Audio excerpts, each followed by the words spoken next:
Hello everyone, welcome to our channel group study plus. My name is Rajesh. और दोस्तों, आज ही हमारा जो लेक्चर है वर्ब का लेक्चर 3 है। हमने जो बैच स्टार्ट किया था इंग्लिश के लिए, जिसमें सीजीएल तक के लेवल का हम इंग्लिश को कवर कर रहे हैं, उसका वर्ब का टॉपिक जो फर्स्ट टॉपिक हमने डिस्कस किया था उसका 3rd लेक्चर है आज।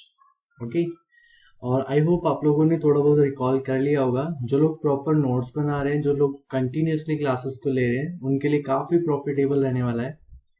तो हम स्टार्ट करते हैं। लास्ट क्लासेस में हम वर्ब्स में हेल्पिंग वर्ब्स के अंदर मॉडल ऑक्सिलरी वर्ब्स के बारे में पढ़ रहे थे, जिसमें मैंने मॉडल्स को 2 पार्ट्स में डिवाइड किया था। एक सेमी मॉडल्स प्योर और दूसरा प्योर मॉडल्स।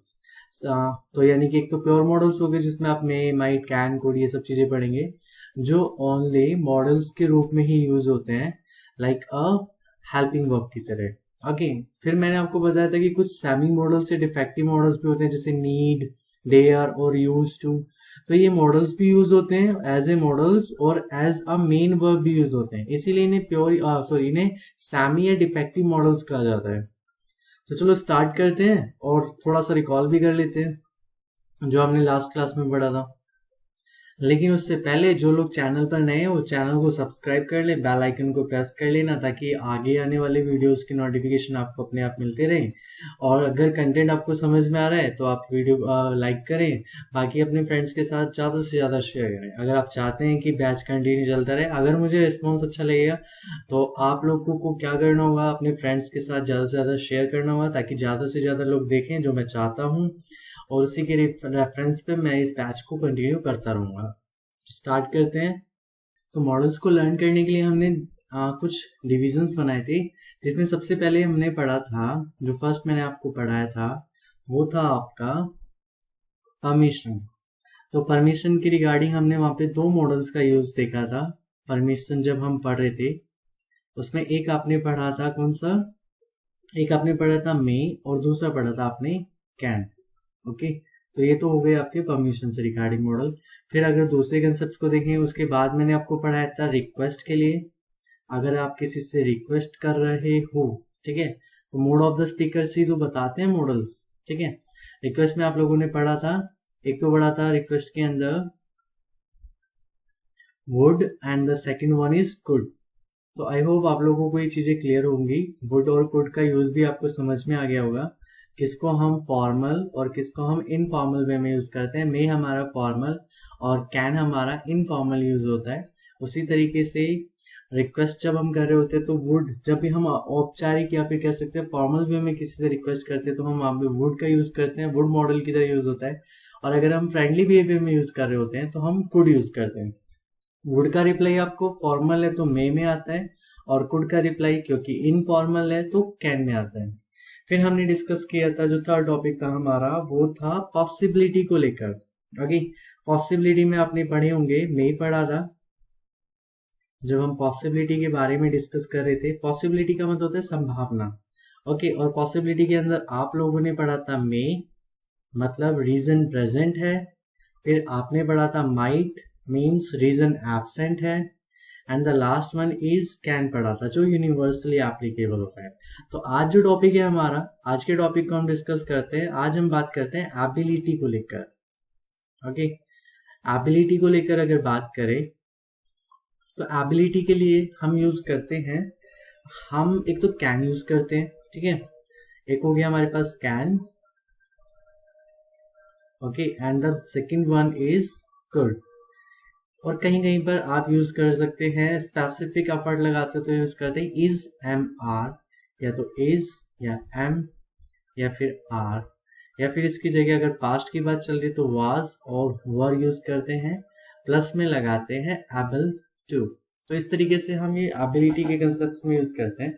देखो थोड़ा सा डिफ्रेंशिएट कर देता हूँ। कैन आपने पढ़ा है, अगर परमिशन के भी आपने, ओके, यहाँ पे अगर अगर सेंटेंस में आपको बिहेवियर ऐसा लगता है कि नेचुरल एबिलिटी की बात की जा रही है, ओके, तो आप वहां पे क्या यूज करेंगे, कैन यूज करेंगे। नेचुरल एबिलिटी होती है, ठीक है। फिर अगर बात करते हैं बिहेवियर ऐसा है, मोड ऑफ द स्पीकर ऐसा है, या फिर सेंटेंस कुछ इस तरीके से लिखा हुआ है जिसमें कोई भी एफर्ट्स नहीं लगाए जा रहे, ठीक है। अगर आप कह सकते हैं नो स्पेशल एफर्ट्स तो आप वहां पे यूज करेंगे कुड। ये प्रेजेंट के लिए होता है, ये भी याद रखना। जो हमारा कैन होता है वो प्रेजेंट के लिए होता है, और जो कुड होता है वो पास्ट में यूज होता है। ये तो मेन है डिफरेंस, इसको पता होना चाहिए ऑलरेडी आप लोगों को, ठीक है। फिर नेचुरल एबिलिटी की बात करते हैं तो कैन यूज कर लेते हैं। अगर नो स्पेशल एफर्ट्स लगाए जा रहे, अगर स्पेशल एफर्ट्स लगा रहे हो आप, तो आप यूज करोगे वहां पर इज, एम आर, या फिर वाज, वर और एबल टू, ठीक है। तो इस तरीके से हम ये चीजें करते हैं। तो मैंने आपको अभी एबिलिटी से जुड़े हुए कुछ कंसेप्ट बताए हैं, जिसमें कैन का यूज आप तब करोगे जब नेचुरल एबिलिटी की बात की जा रही होगी। अगर कोई स्पेशल एफर्ट्स नहीं लगा रहे हैं, नॉर्मल बात की जा रही है, तो आप कुड यूज करेंगे। अदरवाइज आप क्या यूज करेंगे, इज, एम आर, वाज, वर या एबल टू लगा के स्पेशल एफर्ट के लिए। तो मैं कुछ सेंटेंस लिखता हूँ, उससे आपकी चीजें फिर से क्लियर होनी शुरू हो जाएगी। तो देखो कुछ सेंटेंस मैंने यहाँ पे लिखे हुए हैं।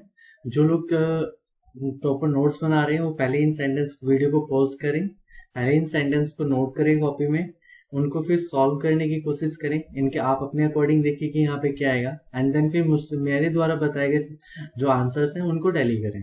ओके, स्टार्ट करते हैं। देखो शेखर लिखा हुआ है, Shekhar speaks 3 language.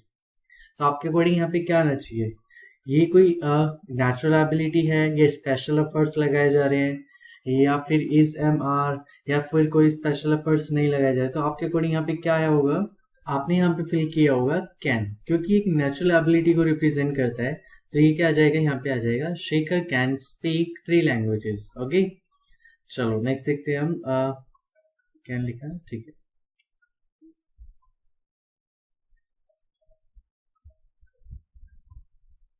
I lift this box when I was 12। ये पास्ट की बात है। सबसे पहली बात तो ये रिप्रेजेंट किसको कर रहा है, पास्ट को कर रहा है। अगर पास्ट को कर रहा है, आपको ये चेकआउट करना है कि ये रियल है, एक तरीके से इस पे कोई स्पेशल एफर्ट लगाए जा रहे हैं या नहीं लगाए जा रहे हैं। तो आपके अकॉर्डिंग क्या आना चाहिए यहाँ पे, तो यहाँ पे पास्ट के अकॉर्डिंग आएगा कुड। तो यहाँ पे हम फिल करेंगे कुड। फिर आता है व्हेन शी वाज यंग, ये भी पास्ट की बात कर रहा है। She run faster than her sister, तो सी कुड रन, भाग सकती थी, ठीक है। She could run faster than her sister. Okay, her car broke down, उसकी कार टूट गई, ठीक है। Okay, but she reach home on time. तो ये उसने, देखो कार के इसमें एक रीजन दिया गया है कि उसकी कार टूटने के बावजूद भी, but she reach home on time, वो फिर भी घर पर टाइम पर पहुंची। तो उसने एक स्पेशल एफर्ट लगाया होगा। और यहाँ पे सेंटेंस आपका ब्लॉक ये जो है, इससे रिप्रेजेंट हो रहा है कि सेंटेंस पास्ट में है, क्योंकि second form of verb use हुई है। तो आप यहाँ पे क्या लगाएंगे, आप यहाँ पे लगाएंगे was able to, she was able to reach at home on time। फिर लिखा हुआ है कादिर वॉज वेरी पुअर, फिर एक रीजन दिया हुआ है आपको, येट, पास्ट सेंटेंस है, ठीक है। Was very poor yet he, एक स्पेशल एफर्ट लगाता है वो। फिर से देखो कैसे लगा रहा है, कादिर वॉज वेरी पुअर, वो बहुत गरीब था, येट इसके बावजूद भी ही एजुकेट हिज डॉटर। तो क्या आएगा, he was able to educate his daughter. Again he was able to educate his daughter. देखो यहाँ पे लिखा हुआ है नेक्स्ट हमारा, Latika is rich enough. Latika इतना रिच है, ठीक है, कि वो क्या कर सकती है, शी अफोर्ड एक्सपेंसिव ज्वेलरी। जब वो रिच है ऑलरेडी, तो ये नेचुरल टेंडेंसी को रिप्रेजेंट करता है। तो यहाँ पे क्या आएगा, शी कैन, क्योंकि पास्ट में भी नहीं जा रहा है सेंटेंस हमारा, किस में जा रहा है, प्रेजेंट में जा रहा है। तो आप ऐसे भी कह सकते हैं, प्रेजेंट के लिए हम क्या यूज करते हैं, कैन यूज करते हैं, और पास्ट के लिए हम कुड यूज करते हैं। जो मैंने यहाँ पे लिखा है इसको ध्यान रखिए। ओके, फिर लिखा हुआ है Harish can be able to qualify the exam. यहाँ पे देखो, मैंने आप लोगों को लास्ट जब मैंने पॉसिबिलिटी बताया था, तो एक इंपॉर्टेंट पॉइंट ये बताया था कि मे, माइट और कैन के साथ आप कभी भी पॉसिबली, लाइकली ऐसे वर्ड्स का यूज नहीं करेंगे। सिमिलरली सेंटेंस में आपको ये बताना है मुझे कि एबल टू जो है, ठीक है, कैन या कुड के साथ कभी भी एबल टू का यूज नहीं होता। आप एबल टू का यूज तभी कर सकते हैं, या तो इज, एम आर यूज करेंगे या वाज वर यूज करें, तब एबल टू यूज कर सकते हैं। तो यहाँ पे देखो लिखा हुआ है कैन बी एबल टू। तो यहाँ पे क्या होना चाहिए, पहली बात तो ये बी नहीं आएगा, यहाँ पे सेंटेंस में गलत हो गया है, ठीक है। ये इस तरीके से होगा sentence, Harish can able to qualify the exam. तो या तो आप कैन लगाएंगे या फिर इज एबल टू लगाएंगे, क्योंकि प्रेजेंट है तो आपकी चॉइस है, आप कुछ भी फिल अप कर सकते हैं यहाँ पे। ठीक है, मैं कैन लगा देता हूँ तो एबल टू को डिलीट कर देंगे। ठीक है, तो ये आपका इस तरीके से क्लियर होता है। चलो तो नेक्स्ट स्टार्ट करते हैं। अब हमने क्या पढ़ लिया, हमारा फोर्थ टॉपिक हो गया एबिलिटी के बारे में। चलो ये तो हो गए छोटे छोटे यूजेस ऑफ मॉडल्स। अब हम ना बहुत इंपॉर्टेंट मॉडल है विल और शैल के यूज को देखते हैं। तो विल और शैल का बड़ा इंपॉर्टेंट रोल प्ले होता है, आप लोगों ने शायद पढ़ा भी होगा। फिफ्थ आता है हमारा यूजेस ऑफ विल और शैल। देखो शैल का आजकल यूज ऑब्सोलीट हो चुका है। मैंने एक वर्ड बोला है ऑब्सोलीट, बड़ा इंपॉर्टेंट वर्ड है, एग्जाम में पूछा भी जाता है ये। ऑब्सोलीट का मतलब क्या होता है? तो नथिंग जो ऐसा जो अब ट्रेंड में नहीं है या फिर पुराना हो चुका है, आप ऐसे भी याद रख सकते हैं, पुराना हो चुका है, जो पुराना हो चुका है। धीरे धीरे हम इस चैनल पे वोकैबुलरी की क्लासेस भी स्टार्ट करेंगे। ओके, तो ऑब्सोलीट की स्पेलिंग याद रखना, OBSOLETE, ऑब्सोलीट, जिसका मतलब होता है कि कोई पुराना हो चुका है। ओके, अब हमें क्या डिस्कस करना है, हमें विल और शैल डिस्कस करना है। नॉर्मल डेज में आजकल जो हम यूजेस करते हैं, use of flow of English use करते हैं, तो उसमें हम विल का यूज करते हैं हमेशा। ओके, बहुत से लोगों से क्या अकॉर्डिंग आपने सुना होगा कि शैल का भी यूज नहीं होता है, लेकिन ऐसा नहीं है। आप अगर अपनी कोई बुकलेट इंग्लिश की कोई भी, अगर आप एग्जाम में भी बैठे होते हैं तो आपने देखा होगा वहाँ पे रिटर्न में एक नोटिस लिखा होता है, नोट लिखा होता है कि बुक जो है जब तक आपका एग्जामिनर ना कहे तब तक खोली नहीं जानी चाहिए ना। तो वहां पे आप मॉडल का यूज देखना, जब भी कभी एग्जाम दो तो और आपका ऑफलाइन पेपर हो तो उसमें देखना कि विल यूज हो रहा है या शैल यूज हो रहा है। ओके चलो, फर्स्ट लिखा मैंने शैल के बारे में, एंड देन एक साइड लिख लिया, चलो शैल हो गया और विल। ठीक है, शैल के साथ अगर हम आई या वी यूज करते हैं, ठीक है, और फिर विल किसके साथ यूज करेंगे, अदर सब्जेक्ट के साथ, कोई भी अदर सब्जेक्ट हो गया, लाइक ही शी, कोई भी सब्जेक्ट हो गया, ठीक है, उस तरीके से। तो इस केस में जब भी आप ऐसे यूज करते हैं अदर सब्जेक्ट, मान लीजिए आपने लिखा यू, मैं यहाँ पे एग्जाम्पल पे लिख देता हूँ, यू हो गया, ही हो गया, शी हो गया, एंड सो ऑन। ऐसे किसी सब्जेक्ट के साथ अगर आप ये यूज करते हैं और तब, तो आपका जो नेचर होता है ना, या मोड ऑफ स्पीकर जो होता है, दैट इज नॉट फिक्स। एक छोटा सा एग्जाम्पल लेके मैं आप लोगों को समझा देता हूँ।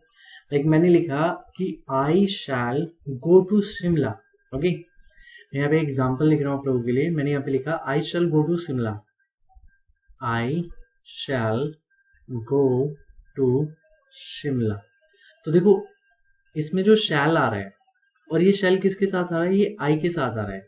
तो इसके आई के साथ शैल के रिप्रेजेंटेशन से हमें ये क्लियर हो गया कि ये जो सेंटेंस है ना, दैट इज नॉट फिक्स, कि मैं शिमला जाऊंगा या नहीं भी, जाऊंगा भी या नहीं भी, अभी श्योर नहीं है, फिक्स नहीं है। और अगर यही सेंटेंस में इस तरीके से लिख देता कि मैंने लिखा आई विल, ध्यान से समझना, मैं लिखा I will go to Shimla, तो ये जो आई के साथ मैंने यूज कर लिया विल, ये इस बात को रिप्रेजेंट कर देगा कि ये सेंटेंस फिक्स है और ये व्यक्ति यानी कि मैं डेफिनेटली गोवा या शिमला जाऊंगा। यहाँ पे शिमला लिखा है ना, तो डेफिनेटली शिमला जाऊंगा। तो इस तरीके से हमें इसको समझना है। आप याद रखने के लिए ये याद रखें कि आई के साथ अगर विल यूज हो रहा है तो that is a fix structure, और बाकी सब में अपोजिट है। अगर मैं इसको दूसरे तरीके से लिखूंगा तो मैंने यहाँ पे फिर से लिखा शैल, ओके, और मैंने लिखा विल, और अब की बार मैंने विल के साथ क्या यूज किया, आई या फिर वी, ओके, और शैल के साथ क्या यूज किया हमने, अदर सब्जेक्ट। अगर आप इस तरीके से यूज करते हैं तो इस बार जो बिहेवियर बनता है वो बनता है फिक्स। ओके, इस तरीके से। अभी हम यूज कहाँ कर सकते हैं, एक दो एग्जांपल्स या पॉइंट में लिख देता हूँ। लाइक अगर आप शैल मतलब नॉट फिक्स है, तो इंटेंशन या ओपिनियन बताने के लिए कि यार मैं वो चीज करूंगा, इसे बोलते हैं इंटेंशन। अपना इंटेंशन बताने के लिए कि मैं खाना खाऊंगा, लाइक ये ओपिनियन देना चाह रहे हो कि इस तरीके से, ठीक है।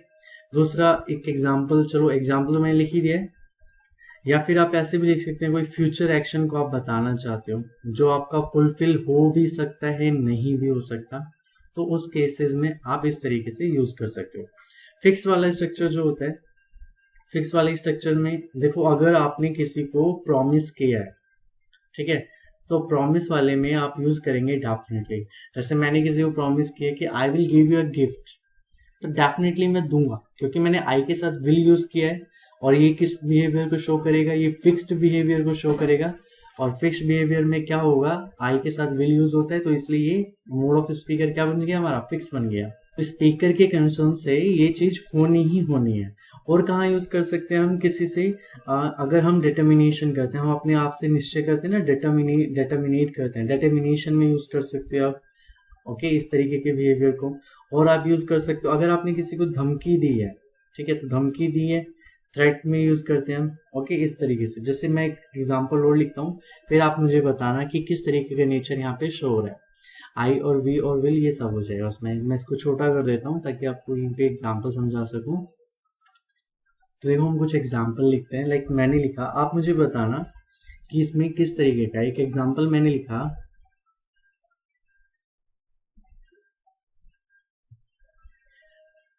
the team will come here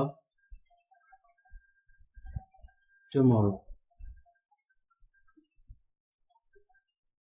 ठीक है, तो आप मुझे बताएं इसमें किस तरीके का बिहेवियर हमें शो हो रहा है। तो आप सबसे पहले ये देखेंगे कि आई और वी क्या यूज हो रहा है। आई के साथ विल यूज हो रहा है। ओके, और विल के साथ अगर आई और वी यूज होता है तो वो फिक्स होता है। तो यहाँ पे विल के साथ क्या यूज हो रहा है, अदर सब्जेक्ट यूज हो रहा है।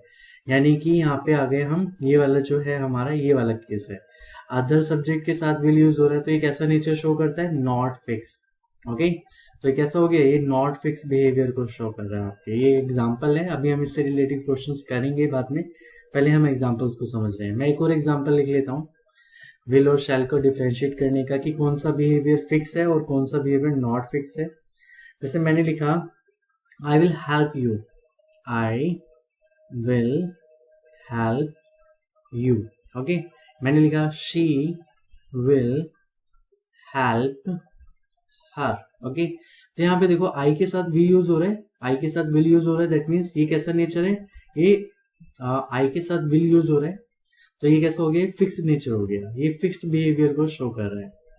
अब देखो यहाँ पे, अब विल के साथ कौन सा यूज हो रहा है, अदर सब्जेक्ट। ये वाला केस आ गया, विल के साथ अदर सब्जेक्ट, तो ये कैसा हो गया, ये नॉट फिक्स है। मे बी वो लड़की किसी की मदद करे या ना भी करे। ओके, अगर आई के साथ है या वी के साथ विल है, जैसे वी विल गो देयर, हम लोग वहां जाएंगे, तो ये भी कैसा नेचर है, हम डेफिनेटली जाएंगे। ये फिक्स हो गया ना, वी विल गो देयर। तो यही एक मेजर डिफरेंस होता है। जैसे एक और एग्जांपल लिख देता हूं मैं आप लोगों के लिए, थोड़ा क्लियर हो जाएगा। मैंने लिखा द अथॉरिटीज, आप मुझे बताएं इसमें क्या आएगा, the authorities. Okay, the authorities will आएगा या शैल आएगा, द अथॉरिटीज विल या शैल पनिश द इंट्रूडर्स, जो गलती करता है उसको बोलते हैं। ठीक है, इंट्रूडर्स। तो आप मुझे बताएं द अथॉरिटीज जो है, पहले ये देखो विल है शैल है, ये हमें देखना है। तो अथॉरिटीज जो हैं, अगर कोई गलती करेगा तो उसको पनिश करेंगी, डेफिनेटली पनिश करेंगी। जैसे आपने बाइक चलाई, आपका चालान हो गया, आप तेज स्पीड में चलाओगे, विदाउट हेलमेट चलाओगे तो चालान होगा ही होगा।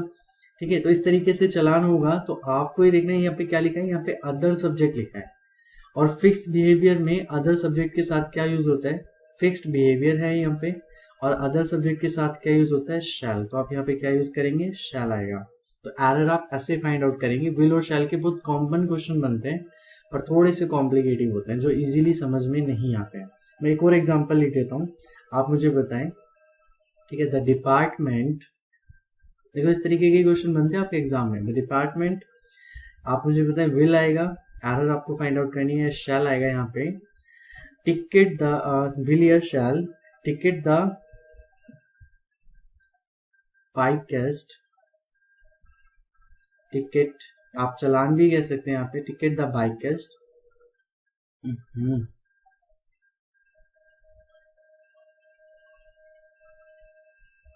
विदाउट हेलमेट, जो मैंने अभी बोला था। तो भैया अथॉरिटी तो अगर कोई हेलमेट के बिना गाड़ी चलाएगा तो उसका चालान काटेगी। और अथॉरिटी है तो ये कैसा सब्जेक्ट है, अदर सब्जेक्ट है। अदर सब्जेक्ट को और फिक्स बिहेवियर बनाने के लिए हम क्या यूज करते हैं, शैल यूज करते हैं। क्लियर? तो इस तरीके से हो जाएगा। जो आपकी बुक में लिखा होता है ना, जब आप कोई क्वेश्चन पेपर ओपन करते हैं तो बुकलेट में बाहर ये सेंटेंस लिखा होता है, जिसमें आप लोगों ने कई बार देखा भी होगा, नो कैंडिडेट। आप मुझे बताना इसमें क्या आएगा, विल आएगा या शैल आएगा। नो कैंडिडेट विल या शैल ब्रिंग हिज या हर फोन इन द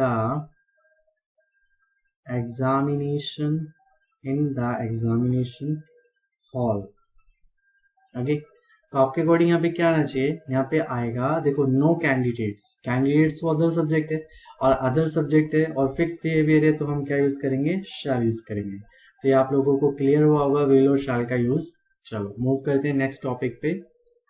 अब हम बात करते हैं कुछ ऐसे मॉडल्स जो कुछ इस तरीके से वर्ड्स को यूज करने में हेल्प करते हैं, लाइक एडवाइस या फिर ड्यूटी या फिर जैसे होता है ना नैतिक कर्तव्य, ऑब्लिगेशंस, इस तरीके के सेंटेंस में यूज होते हैं। तो कौन कौन से हम सेंटेंस मॉडल्स यूज कर सकते हैं, हम यूज कर सकते हैं शुड यूज कर सकते हैं, शुड। यहाँ पे आप पढ़ेंगे शुड के बाद मस्ट, डिफरेंस पढ़ लेंगे आप शुड और मस्ट के बीच में। आप पढ़ेंगे शुड और मस्ट के बाद हैव टू यूज करते हैं हम, हैव टू, या फिर हम बात कर सकते हैं हैड टू की, and the last one is ought to, OUGH2, ought to। देखो इनमें क्या डिफरेंसेस है, पहले हम ये देख लेते हैं। शुड का यूज किया जाता है जनरल, शुड जो होता है आपका किस वे में यूज होता है, शुड हम जब यूज करते हैं जब हम जनरल सेंस की बात करते हैं। अब जनरल सेंस कैसे होता है वो मैं कुछ एग्जांपल से आपको क्लियर करूंगा, या फिर नॉर्मली आप कह सकते हैं जिसमें नॉट सो इम्पोर्टेंट, या अवॉइड भी कर सकते हैं, नॉट सो इम्पोर्टेंट लिख लो, आपको ये समझ में आ जाएगा। वहां पे शुड का देखो, शुड का मतलब क्या होता है, चाहिए, है ना, एक तरीके से जो साउंड आती है लास्ट में वो चाहिए की आती है। तो वहां पे अगर कोई इंपॉर्टेंस नहीं है इतना, आप उसे अवॉइड कर सकते हो, तो आप वहां पे शुड यूज करें। और स्पेसिफिक एफर्ट हो या फिर मोर इम्पोर्टेंट टू डू, बहुत इंपॉर्टेंट बात हो, तो आप वहां पे मस्ट का यूज करेंगे, मोर इम्पोर्टेंट टू डू। इनमें ज्यादा डिफरेंसेस नहीं होते, बहुत माइनर से डिफरेंसेस होते हैं, ठीक है। और वो भी किसके बारे, अगर स्पीकर कंसर्न्स के अकॉर्डिंग, या ये कोई दिक्कत नहीं है, ठीक है। आप ये याद रखें कि अवॉइड नहीं किया जा सकता, वहां पे मस्ट यूज करेंगे, अवॉइड किया जा सकता है वहां पे शुड यूज करेंगे, दोनों का ही मतलब होता है चाहिए एक तरीके से, ठीक है। अब आता है हैव टू और has to. I have to go there, तो फोर्सली एक्शन जो आप परफॉर्म करते हो कि मुझे जाना है, या मैं कहूँ मुझे जाना था, तो I had to go there, मुझे वहां जाना था, ठीक है। तो इस तरीके से तो फोर्स एक्शन को परफॉर्म करने के लिए या एक्सटर्नली फोर्स अप्लाई करने के लिए हम यूज करते हैं have to. Similarly had to जो है वो पास्ट फॉर्म होती है किसकी, हैव टू की, past form of have to. अब आता है ought to का यूज कहाँ पे होता है, जहां पर भी नैतिकता की बात आती है, या लिख सकते हैं हम सोशली या फिर मोरली रिक्वायर्ड होता है, कंसर्न इस बारे में किया जाता है, तो वहां पे आप ought to यूज करते हैं। ओके, चलो कुछ एग्जांपल्स लिखता हूं मैं, उससे आप लोग कंसर्न करके बताना मुझे कि इसमें क्यों, किस सेंटेंस में क्या फील होगा। इसको छोटा कर देते हैं ताकि आप लोगों को क्लियर हो जाएगी।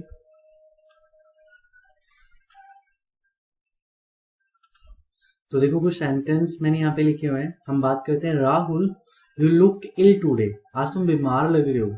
आपके अकॉर्डिंग क्या आना चाहिए भाई, हेल्थ से रिलेटेड है, या तो देखो सेंटेंस पूरा पढ़ेंगे ना, क्या आएगा, यू कंसल्ट आ डॉक्टर, तो आपके अकॉर्डिंग शुड भी आ सकता है, मस्ट भी आ सकता है। लेकिन किसी की हेल्थ को लेकर हम ज्यादा कंसर्न रहते हैं, तो यहाँ पे इसके अकॉर्डिंग क्या आना चाहिए, मस्ट। तो you must consult a doctor. Next sentence पढ़ते हैं। सेकंड कहता है हमारा, she said that she attend the meeting in her office at any cost. तो इसमें लिखा हुआ है at any cost. At any cost का मतलब वो फोर्सफुली कर रही है, और सेड का भी मतलब क्या हो गया, ये पास्ट की बात कर रहे हैं। तो यहाँ पे क्या आना चाहिए, फोर्स एक्शन है और पास्ट की बात कर रहे हैं, तो आना चाहिए हैड टू। ओके, नेक्स्ट है हमारा, वी पे the tax otherwise the department में या माइट पेनलाइज नहीं आएगा, यहाँ पे पनिश, इसे पनिश कर लो या फाइन लिख सकते हो आप, यहाँ पे फाइन आ जाएगा, ठीक है। तो देखो क्या कह रहा है, सी सेड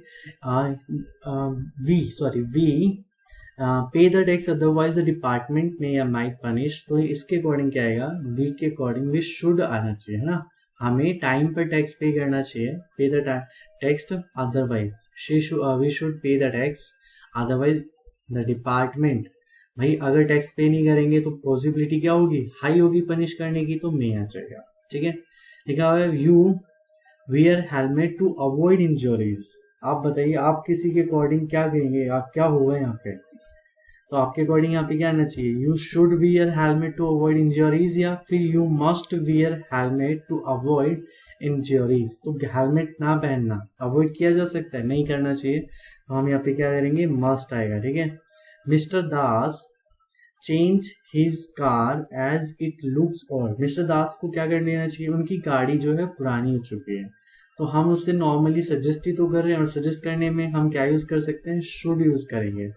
ये स्पेसिफिक नहीं है तो शुड यूज कर सकते हैं, mister Das should change his car as it looks old. ठीक है, फिर आता they dash return the loan as quick as possible. तो इसमें क्या आना चाहिए, तो लास्ट में आप देख रहे हो एज क्विक एज पॉसिबल लिखा रहा है, दैट मीन्स फोर्स को रिप्रेजेंट कर रहा है, फोर्स सेक्शन है। ठीक है, और फोर्स सेक्शन है प्रेजेंट में है, तो हमारे अकॉर्डिंग क्या आना चाहिए, they have to return the loan as quick as possible. Now the next is we dash respect. जब भी रेस्पेक्ट की बात आती है, नैतिक बात आती है, तो आप वहां पे क्या यूज करते हैं, ought to, we ought to respect our elders. तो इस तरीके से आपका कंप्लीट होता है।